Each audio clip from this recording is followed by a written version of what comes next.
Rahmati Gusti Allah itu ausa. Rahmati Gusti Allah itu lebih luas. Wong wis tobat ya wis to, aja diweden-wedeni. Gitu. Jadi jangan menjustifikasi seseorang itu dicap ya, kita punya stempel ya. Wong kita menungso kok punya stempel ini. Cap neraka. Umpamane. Cap swarga ngono. Menungso kok ngono iku kudu tugase menungso. Ya kan? Kudu tugase menungso iku, Bro. Iku tugase pangeran, ya ra?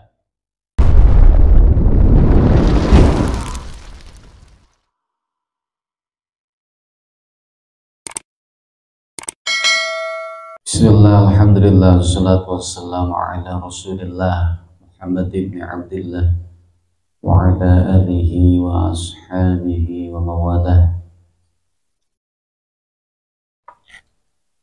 Qala al-muallifu rahimahullah wa nafa'ana bihi wa bi'ulumihi fit tarain.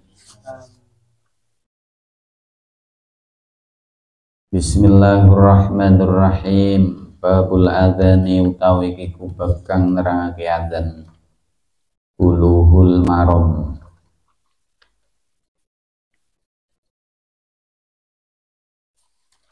Kemarin kita sudah melewati beberapa hadis terkait dengan babul adzan.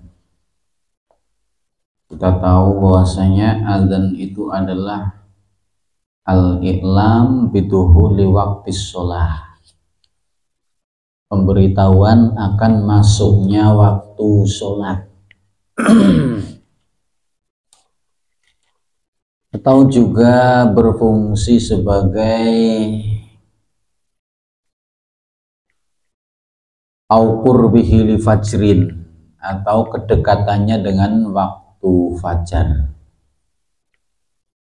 Artinya bisa diberlakukan adzan itu yang pertama untuk memberitahukan akan masuknya waktu sholat, yang nomor dua membangunkan tidur ya, supaya barangkali ada yang mau melakukan puasa. Au qurbihi li fajrin. Jadi umpamane daerah kita itu mau diadakan 2 kali adzan, ya jangan heran. Ketika masih heran berarti wonge buintu-bintu atau ngaji bulughul maram. Jadi ora tau belajar tentang adzan. Umpamane Lutfi adzan jam 3. Ujug-ujug wong desa pading gemruduk ngamplengi Lutfi ya. Berarti mereka memang nggak tahu kalau adzan itu ada 2. Pemberitahuan akan kedekatannya dengan waktu fajar, dengan pemberitahuan akan masuknya waktu sholat. Nah, adzan dan iqomah ini khusus untuk sholat fardu, baik dikerjakan secara tepat waktu ada, atau memang yang qadha gitu ya, fawat. Jadi ketika jamak qashar juga tetap perlu adzan dan iqomah. Ketika Mas Yuda sholat subuh kok jam 8 pagi, atau sholat duha yang berspion, itu juga tetap sunnah untuk melakukan adzan dan iqomah. Paling enggak iqomah lah, ya iqomah dewi ya sholat dewi. Sholat kodok kok ngacak-ngacak kan, ojo kesekongkol Lut, nek arep kodok Lut ya.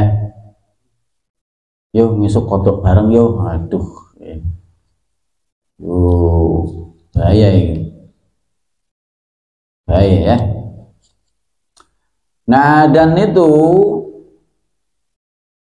sunahnya yang suaranya bagus.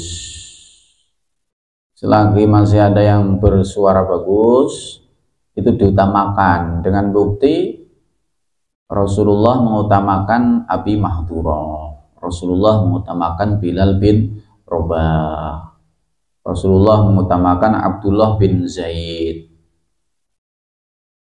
Karena Abdullah bin Zaid itu orang yang berjasa. Awal mula ditemukan adanya adzan melalui mimpi yang hak.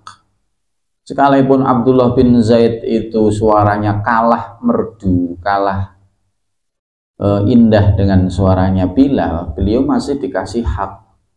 Jadi yang adzani itu nanti Bilal, yang memati Abdullah bin Zaid. Ada Abi Mahdurah ya, yang kemarin kita ceritakan bahwasanya Abi Mahdurah semula itu orang kafir yang tukang ngenyek wong Islam sing adzan. Ana wong adzan diturukan Allahu Akbar. Tapi oleh nirukan itu bagus. Menirukannya itu bagus sehingga membuat Rasulullah itu tertarik. Janjane sapa kae sing suarane apik. Kelompok wong kafir ku jenenge. Diundang kon rene. Kita siji-siji, ana wong songo. Nah, ternyata yang terakhir itu suaranya bagus. Yang ternyata itu adalah Abi Mahdurah. Akhirnya Abi Mahdurah diusap wajahnya, ya, diusap wajahnya sambil didoakan semoga dapat hidayah. Ternyata betul dapat hidayah dan akhirnya masuk Islam. Dan setelah masuk Islam disuruh untuk menjadi muadzin di Masjidil Haram. Ada kesunahan-kesunahan lain seperti berada di tempat yang tinggi, umpamanya belum ada speaker ya, sedangkan masjid sampean itu sudah lantai 3 itu dak. Masjid pondok itu kan 3 lantai aslinya kan, sampai sunah menek ning dhuwur supaya apa? Suaranya lebih terdengar ke banyak telinga orang gitu. Nah, ketika sudah ada speaker ya cukuplah, misalkan di situ ada bancikan sing luwih dhuwur ya naik di situ aja. Nah, kita sudah ada pengeras suara, tapi kesunahan menutup telinga itu enggak hilang walaupun sudah ada speaker gitu. Dan adzan itu lafalnya tertentu ya, adzan itu lafalnya tertentu, nggak boleh diganti-ganti menggunakan innalillahi wa inna ilaihi raji'un itu kan, nggak boleh diganti la haula wala quwata, nggak boleh, karena itu harus sesuai dengan apa yang diajarkan oleh Rasulullah. Nah, kenapa adzan itu disunahkan untuk suaranya bagus? Hikmahnya banyak. Satu, nek adzan main kowe marai wong semangat ngibadah ya beralot. Tapi nek adzan nang Allahu Akbar no. Makanya saya paling sering nggak jamaah subuh malah. Nah, biasanya subuh suaranya kaki-kaki kalau ini kaki-kaki ya ini orang lot. Iya, kenapa? Nomor satu sering begadang kalau malam, jadi subuh itu sering nggak jamaah. Aslinya paling utama itu subuh ya. Tapi yang membuat nggak semangat orang Akbar, no kok sampai nih suaranya api orang gak gelem adzan no. Ya, suaranya bagus itu auqa'ul nafsi, itu bisa menunjukkan apa? Bisa membuat hati kita itu ternyuh, hati kita tergerakkan untuk bangkit melakukan sholat begitu. Ya, Allahu Akbar, ya mancal selimut turun aneh. Ini pentingnya suara yang indah gitu.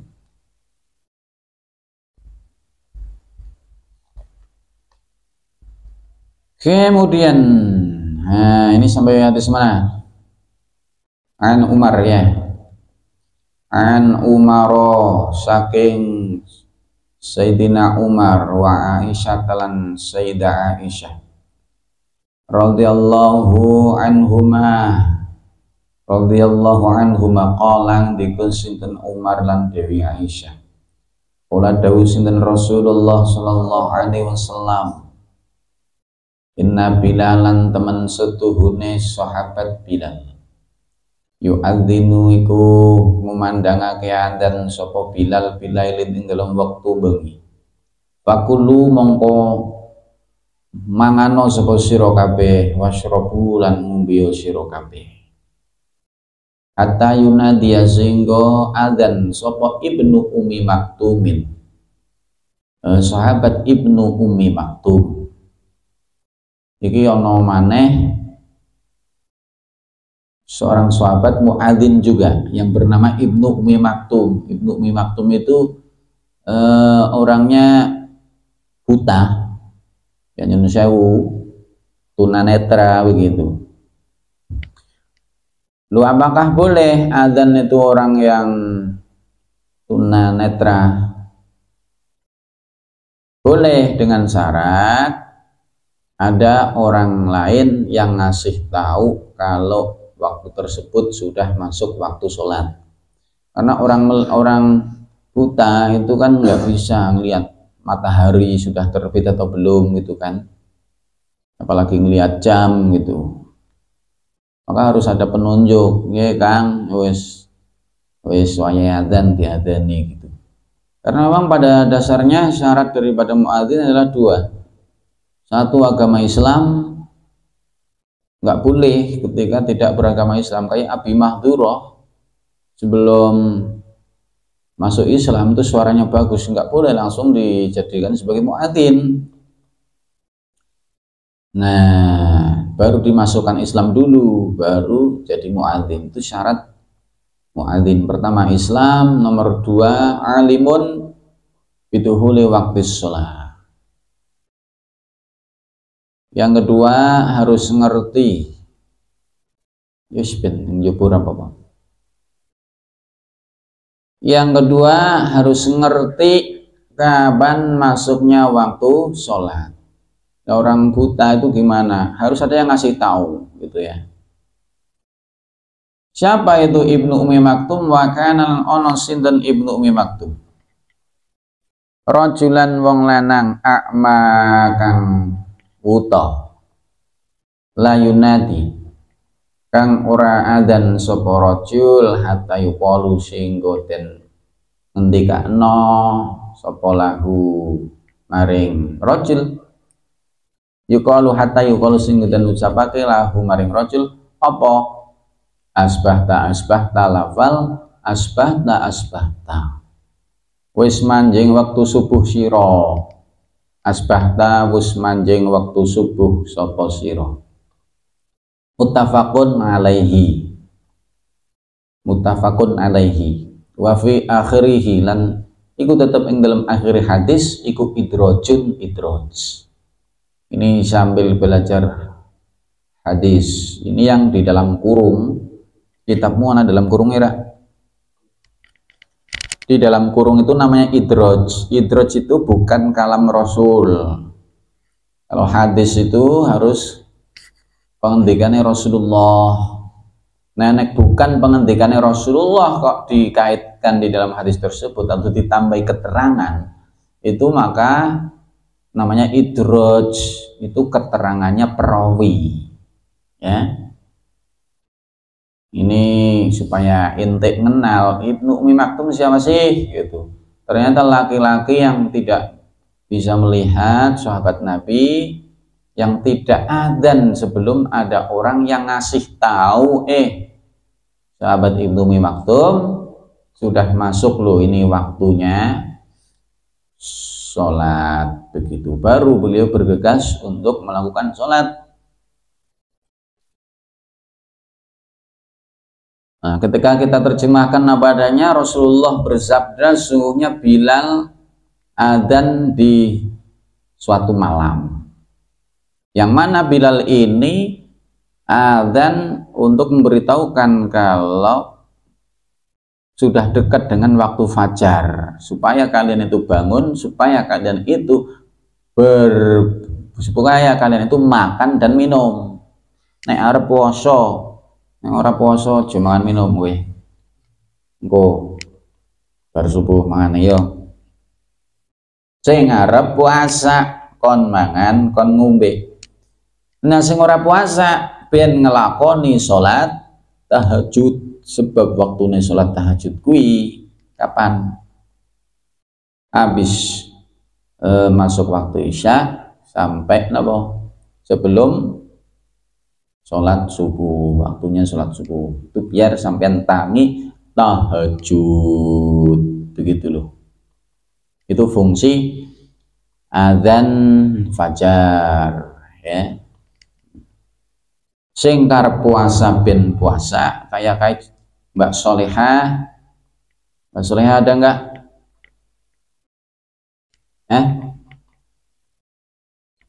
Mbak Susan, eling-eling iki meh puasa, bulan puasa, sampean utange pirang dina. Ya, utangnya pirang dina ya, eling-eling meh poso iki Jumatil apa? Rabiul Akhir, Jumatil Awal, Jumatil Akhir, Rajab, Ruwa, puasa.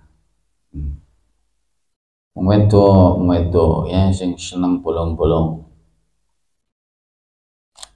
Ana mesti nek wong wedok ya, wong wedok kuwi mesti orang ketang seminggu itu mesti ora poso wong wedok. Ana wong lanang ora poso, puasane ora full, berarti member wedok ngono ya. Nyira Lut.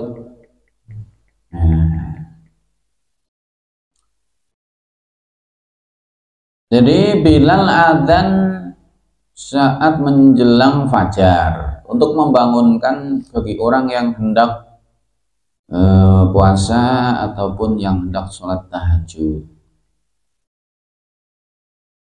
Silakan makan dan minum, silakan sebelum Ibnu Umi Maktum itu mengumandangkan adzan, karena adzannya Ibnu Umi Maktum ini menunjukkan masuknya waktu sholat subuh.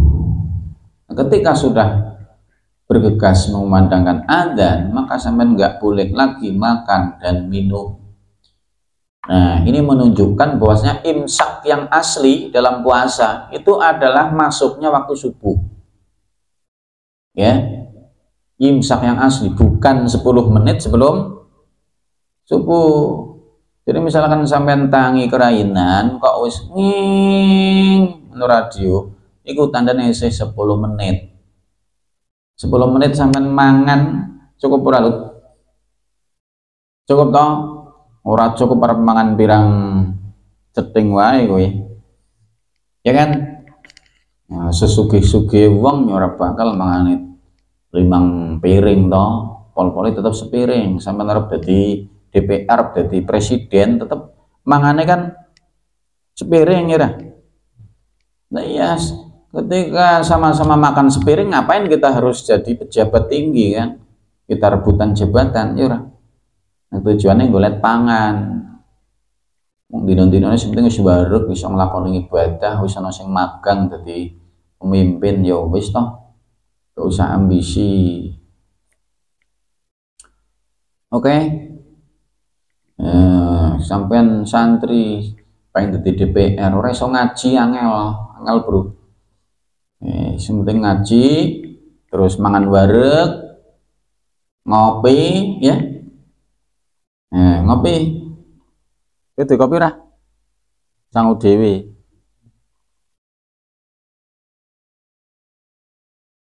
seger joined tulut. Yes. Di bawah umur nggak boleh merokok ya. Nah, hatta yunadi Ibnu Ummi Maktum wa kana rajulan a'mala yunadi hatta yaqulu asbada. Ini menunjukkan bahwasanya Ibnu Ummi Maktum sekalipun apa namanya tunanetra itu boleh menjadi muadzin.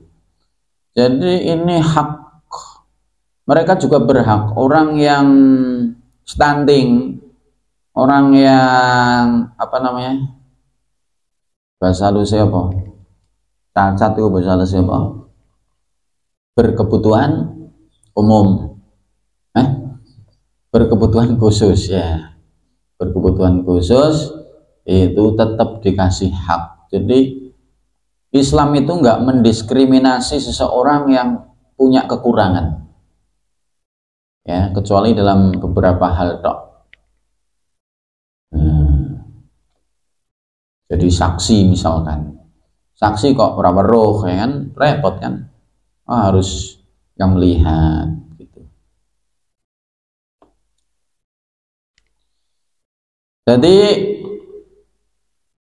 sebagaimana disyariatkan adzan untuk memberitahukan masuknya waktu sholat dan ajakkan pada kaum muslimin untuk menghadirinya, adzan itu juga disyariatkan untuk mengingatkan orang supaya tidak nyenyak di dalam tidurnya, sehingga mereka bangun untuk melakukan sholat tahajud ya, atau sekedar untuk mempersiapkan diri melakukan sholat fardu, sholat subuh. Barangkali mau bengi anu bar junub ya Lut ya, urung junub ya men atus junub sit yang kono wis adzan wis qomat urung junub ya rasa jamaah makanya perlu ini adzan 2 kali ya aman dipraktekin kira-kira.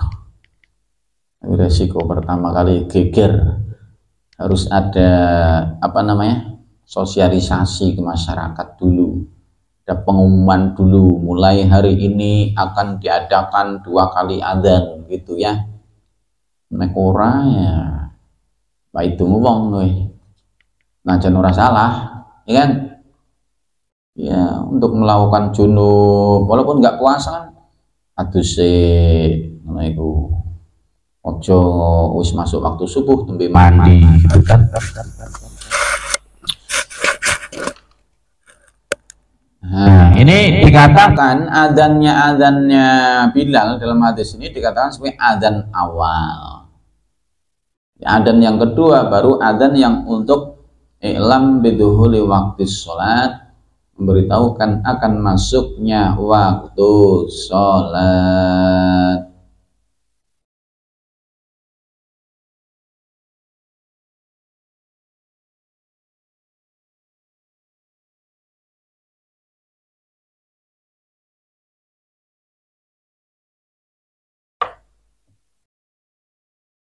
Nah, adzan ini khusus untuk sholat fajar ya, bukan menjelang asar atau maghrib atau isya. Sing 2 kali adzan itu adalah menjelang subuh karo hari Jumat ya. Hari Jumat pertama masuk waktu duhur, yang kedua ketika si khotib naik mimbar diadzani dulu. Itu apakah Rasulullah melakukan zaman Rasulullah? Enggak, tapi itu zamannya sahabat Utsman bin Affan. Kenapa kita mempraktekkan? Ya iya, kita tuh ahli sunnah wal jamaah, kita itu ahli melakukan tindak lampai Kanjeng Nabi juga para jamaah. Sampai kabeh wis ngaji apa gue jenenge Arba'in Nawawi kan, alaikum bin nawajid, jeneng alaikum bi ahli sunnah wal jamaah, alaikum bisunnati Rasulillah wal jamaah, maksudnya jamaah sahabat begitu. Jadi enggak cuma ikut Kanjeng Nabi, tapi apa yang dilakukan oleh Rasulullah, dilakukan oleh para sahabat juga kita lakukan. Jadi ini zaman Kanjeng Nabi, dulu Bilal yang berperan mengumandangkan adzan awal, sedangkan adzan yang kedua untuk melakukan sholat subuh itu oleh Abdullah bin Umi Maktum saat itu.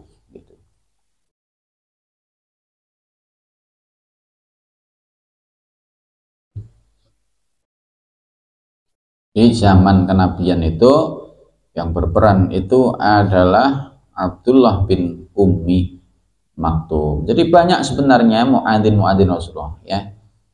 Sampai ingat Abi Mahdurah, Abdullah bin Zaid, Bilal bin Rabah, Ibnu Ummi Maktum ini.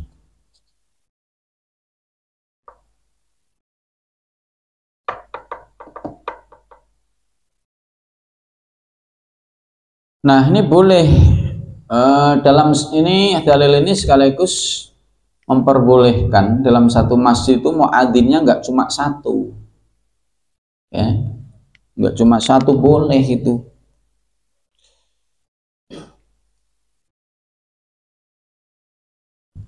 Sebagaimana apa jenenge muadzin zaman Rasulullah, Bilal bin Rabah, Abdullah bin Umi Maktum, Abu Mahdurah, Sa'id Al-Qurdi, Ziyad bin Haris yang termasuk itu. Yang kemudian hadis ini nggak cuma menjelaskan adzan tok, tapi menjelaskan kesunahan sahur. Jadi dalil ini dijadikan sebagai dalil kesunahan sahur. Untuk sok-sokan perkasa kowe lho, nyong ora sahur ya kuat. Bukan masalah kuatnya, derek tindak lampai Kanjeng Nabi, sok-sokan kowe lho.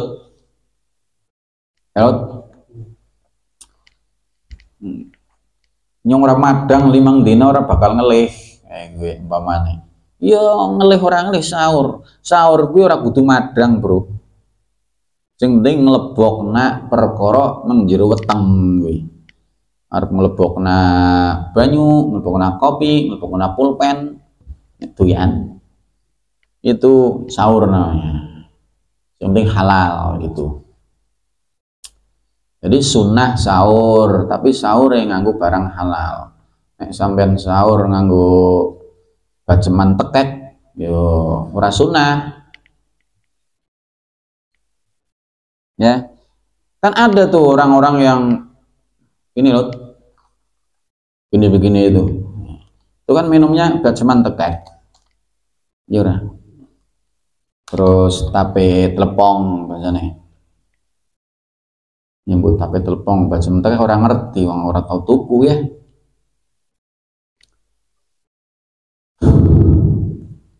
Ya semoga para pemabuk itu dibahagiakan di akhiratnya ya, sebagaimana dia itu bahagia di dunia. Dia itu kan mabuk itu bahagia nang diskotik nenggak, itu kan bahagia ya.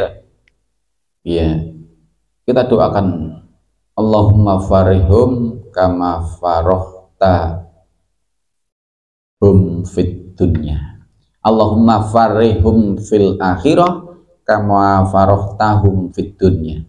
Ya Allah, semoga engkau bahagiakan para pemabuk itu di akhirat nanti sebagaimana engkau telah bahagiakan dia di dunia. Orang mabuk itu kan bahagia loh, ngefly, lali utang, lali tanggungan, itu bahagia mereka. Maka doa yang terbaik, bahagiakan dia di akhirat. Artinya supaya dia bahagia di akhirat berarti sama saja kita mendoakan agar dia itu masuk Islam, dapat hidayah, ya Lut. Jadi kadang-kadang kiai-kiai ada yang keras, wah pemabuk itu sumulatif 40 dino ora bakal ditompo. Nyong padahal bar mabuk mau isuk siki mulai siki nyong tobat 40 ora ketompo ya wis nyong tak ora salat kan repot ya ta. Cukur meden-medeni rahmati Gusti Allah itu ausa, rahmati Gusti Allah itu lebih luas. Wong wis tobat ya wis to, aja diweden-wedeni. Itu. Jadi jangan menjustifikasi seseorang itu dicap. Ya, kita punya stempel ya. Wong kita menungso kok punya stempel ini. Cap neraka. Umpamane. Cap swarga. Menungso kok ngono iku kudu tugase menungso. Ya kan? Kudu tugase menungso iku, Bro. Iku tugasnya pangeran ya. Ahli mabuk neraka, ahli ngeslot mung di jurusan ini. Ngeslot jurusan endi guys? Ngeslot iki sing ahli ngeslot ya. Dikurangi ngeslote, Bro. Nek wis kalah wis aja maning-maning, Bro. Wis kalah sing ketakin. Wong kalah kowe ketakin apa maning menang ya. Kapan mandegi, bro? Kerja itu gampang. Yang penting harik yadak, gerakanlah tanganmu. Ya toh. Gerakan tanganmu yang penting gerak, golek barang sing halal. Terkait hasil serahkan kepada Allah. Kita hanya bisa mengangkat kedua tangan. Selanjutnya biarlah Allah yang turun tangan. Aslinya taurine kepengen usaha Anda bertahan, maka harus bertuhan. Itu kata Bang Ipo Santoso. Mendoakan coro halus kayak tadi, mendoakan pemabuk agar dibahagiakan tadi. Allahumma farihu fil akhirah kama farahtahu fid dunya. Itu doanya Syekh Ma'ruf Al-Qurhi, gurunya Imam Junaid Al-Baghdadi yang sering oleh Toriko Qadiriyah wa Naqsabandiyah itu selalu ditawasuli itu. Ya, jadi orang-orang Toriko itu justru kudunis ngalus-halus. Tambah Toriko kan tambah iso noto ati, ora kok malah Toriko memfonis seseorang, ngecap seseorang nanti neraka ahli swarga. Bu, gitu. Kita ingat kemarin kita ngaji Ihya, ingat pelajaran yang pokok apa itu? Orang berilmu itu masih dunia, ilmu itu masih dunia sebelum diamalkan. Amal itu masih sia-sia sebelum diikhlaskan. Ikhlas itu masih belum jelas sebelum ketika kita itu mati dalam keadaan tetap ikhlas. Nanti mulu. Jadi ingat. Pertama ilmu itu masih dunia, masih kulit sebelum diamalkan. Itu cara ahli ma'rifat Ba'dul Arifin dikatakan oleh Syekh Abu Hamid. Ini kitabnya ini. Ya, Imam Abi Hamid Muhammad bin Muhammad Al-Ghazali At-Tusi. Nah, ilmu itu belum seberapa ketika belum diamalkan, dan diamalkan itu belum seberapa ketika belum ikhlas dalam mengamalkannya. Ya, nah ketika ikhlas itu juga belum jelas ketika akhir hayat kita, akhir hayat manusia itu mau gimana gitu kan. Makanya jangan pernah memvonis seseorang. Ikut Syekh Abdul Qadir Al-Jilani aja.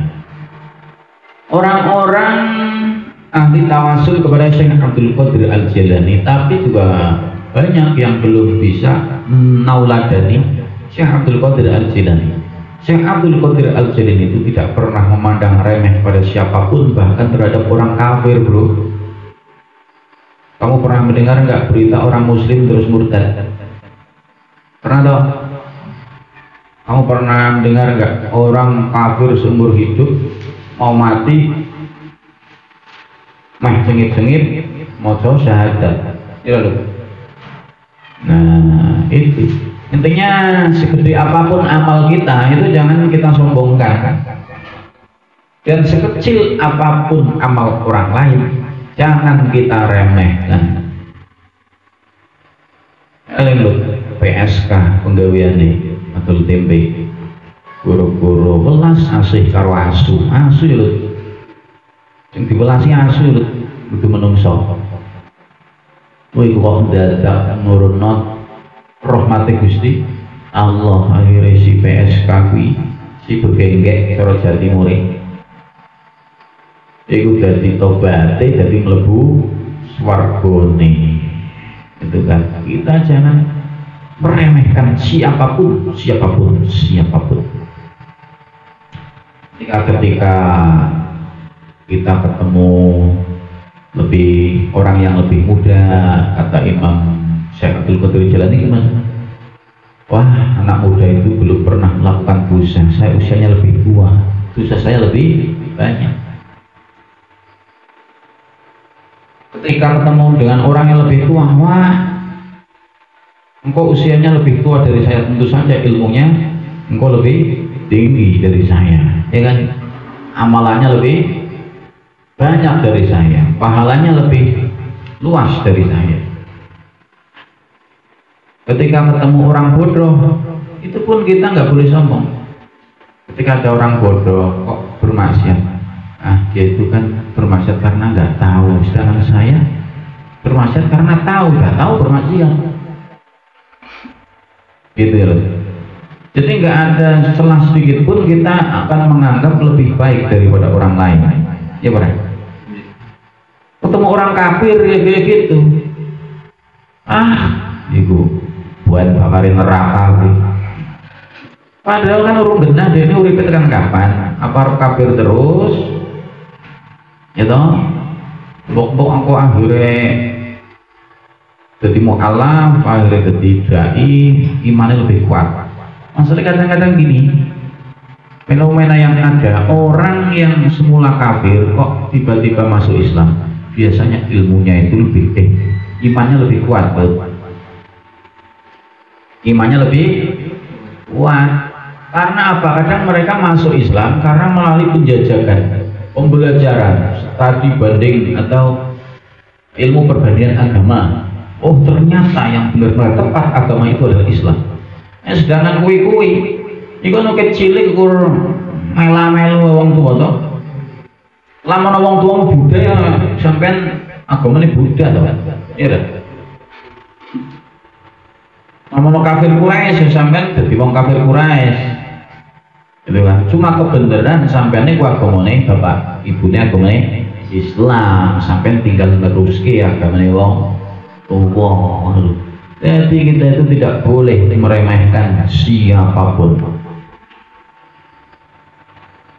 Rombong topik bocah wingi cilik kemelen terus nyong yo dadi kiai nang kene wis tahun-tahunan. Hati-hati ya. Bahaya enggak ini? Bahaya enggak? Enggak bahaya dah. Bahaya ya. Bahaya ini bos, bahaya. Bahaya. Kadang itu nggak disadari bos. Orang itu gampang terbawa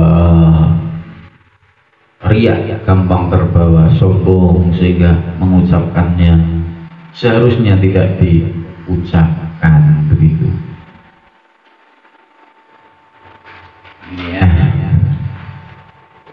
Ya nggak apa-apa kita belajar azan, tapi ternyata ini ketika kita kaji hadis itu mencangkup beberapa pelajaran, nggak cuma yang kaitannya dengan adzan doang, ya loh. Tentang kesunahan sahur, tentang apa namanya imsak yang asli. Dulu waktu saya belum pernah ngaji, itu ya udah ketika dengar radio Oh, bareng mangan gaplek ora ngombe mandeg Lut. Ditahan seret sedina menit. Ya, padahal ngombe ora apa-apa mung 10 menit Lut. Sampeyan ora sami ora ngombe Lut. Tahu tak tahan ya Allah. Aki mangan gaplek ya Lut. Gaplek nanti ora tewul ya. Tewul nyereti nang rene. Malah nopo nging aduh ora wani ngombe ditahan tekan esuk maghrib. Ya Allah Gusti nasib wong veto. Nasib apa? Nasib wong bodoh iki ya Allah. Kalau orang dulu itu diomong orang ilok ya Kang, orang ilok. Orang ilok lungguh ning lawang apa meneh. Ora ilok bojo karo sedulure ora ilok. Ya orang dulu itu syakel wis ora ilok kowe antipati, aja nganti dilakoni. Nek orang cerdas, ora ilok itu masuk haram juga masuk makro. Ketika belajar fikih harus tahu ora ilok wong tua biar ngomong ora ilok bisa jadi itu haram, bisa jadi makro. Cuma orang dulu taat-taat sekalipun makro ditinggalkan. Nah sekarang ketika kita darurat, bro, nyong senenge karo sepupuku kasih tunggal buyut, nyong senenge karo kae, maksudnya ora oleh bojo karo kae. Nah ini, nek kowe sakel berdasarkan ora ilok, ya wis ora iso bojo. Tapi ketika tahu fikih, maka ada kemungkinan sekalipun itu masih saudara, ya nggak apa-apa. Yang penting bukan mahram ya, beda mbah.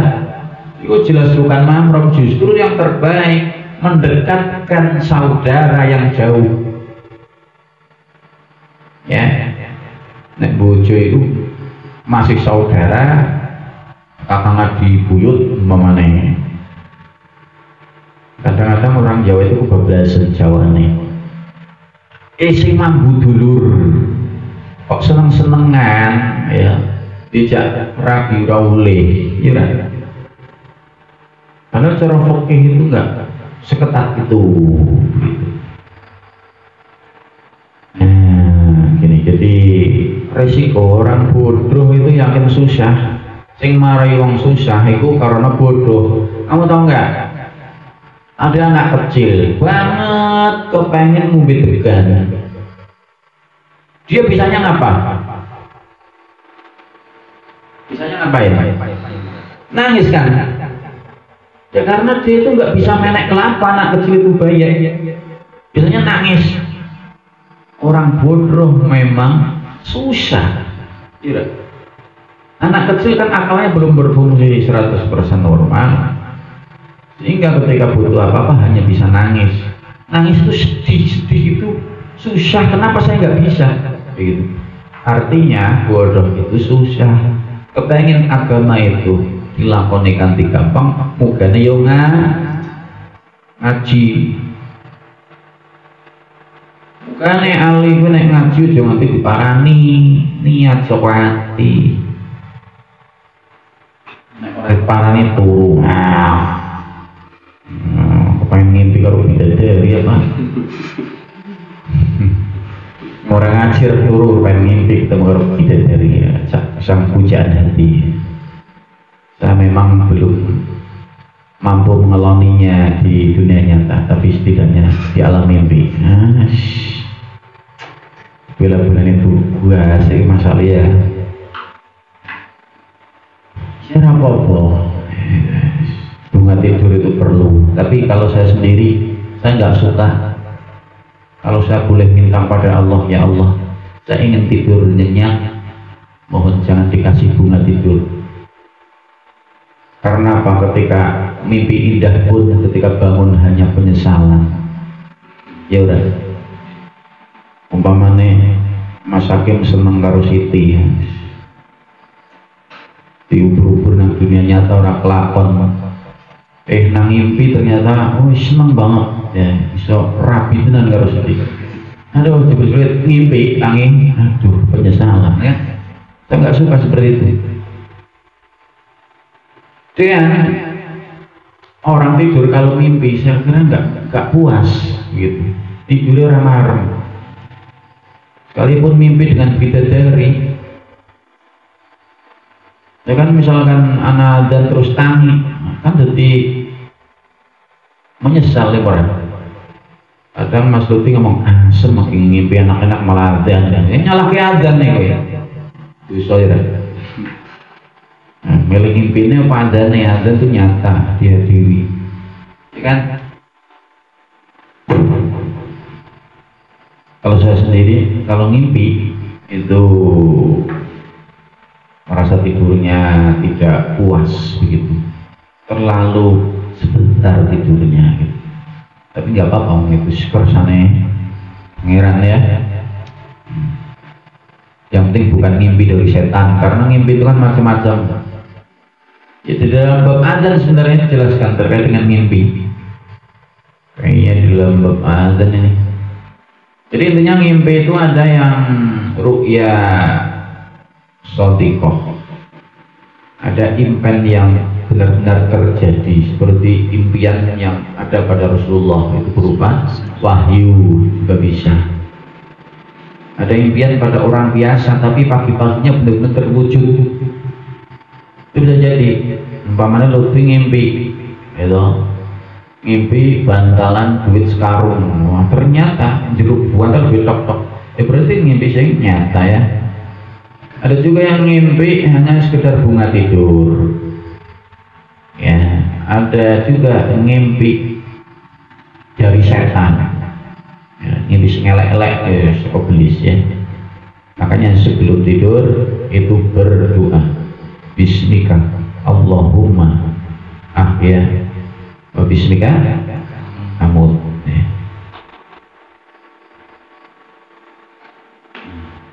Bismika Allahumma ahya wa bismika amut. Ini dipasrah sama pangeran, uripe matine pasrah sama pangeran gitu ya. Itu mbok-mbok sampean turune ke bola dasem begitu lu mose wis dipasrah sama karo pangeran.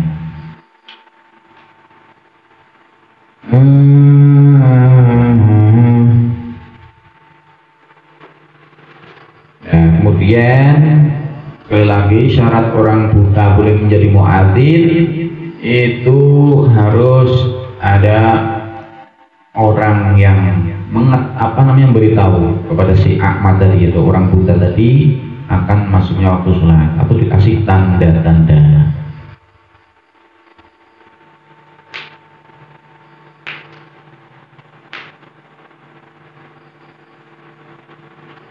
Nah, Ibnu Ummi Maktum itu siapa sih? Masa Ibnu Ummi Maktum? Ummi Maktum itu laki-laki atau perempuan? Ya, laki-laki atau perempuan Ummi Maktum itu? Aslinya Abdullah bin Ummi Maktum. Masa bin kok terus wedo? Namanya ibunya siapa? Jenenge?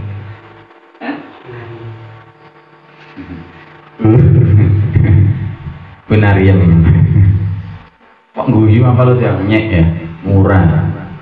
Wong Jawa ya lu ya, wong Jawa kil ya, Nariem Sutina, ya Satiem, Sarina, Marmeli, ya.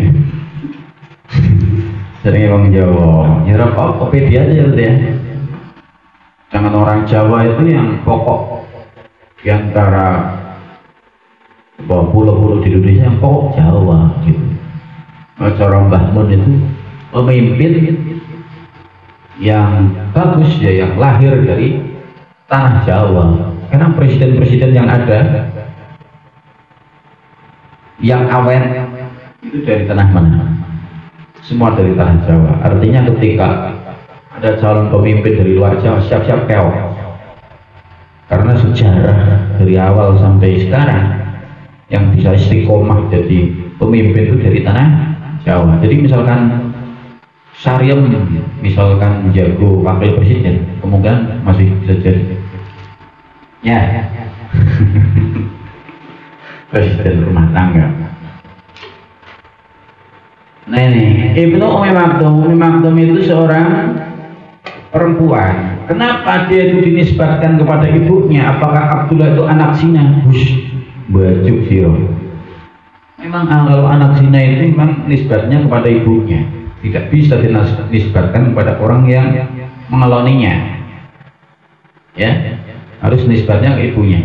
Tapi ini bukan berarti Abdullah itu anak zina, jangan katakan demikian. Kenapa dikatakan Ummi Maktum? Karena Ummi Maktum itu wanita yang lebih dikenal daripada bapaknya. Kayak Alfiyah ibnu Malik, ya kan? Itu dinisbatkan ke mbahnya, itu bukan bapaknya. Malik itu bukan bapaknya, itu Malik mbahnya. Ya, jadi nggak apa-apa dinisbatkan kepada orang yang terkenal. Misalkan Hakim, ya dulu bapaknya biasa-biasa aja, tapi mbahnya itu juragan besar ya di Karanganyar umpamanya. Itu hak. Misalkan Hakim bapaknya Said, ya Hakim bin Said terkenal, tapi punya mbah yang terkenal, Umar, ya di juragan bakso sekabupaten Kebumen paling terkenal, ya Hakim bin Umar, ya. Keren ya, nggak apa-apa itu disebutkan kepada orang yang keren begitu.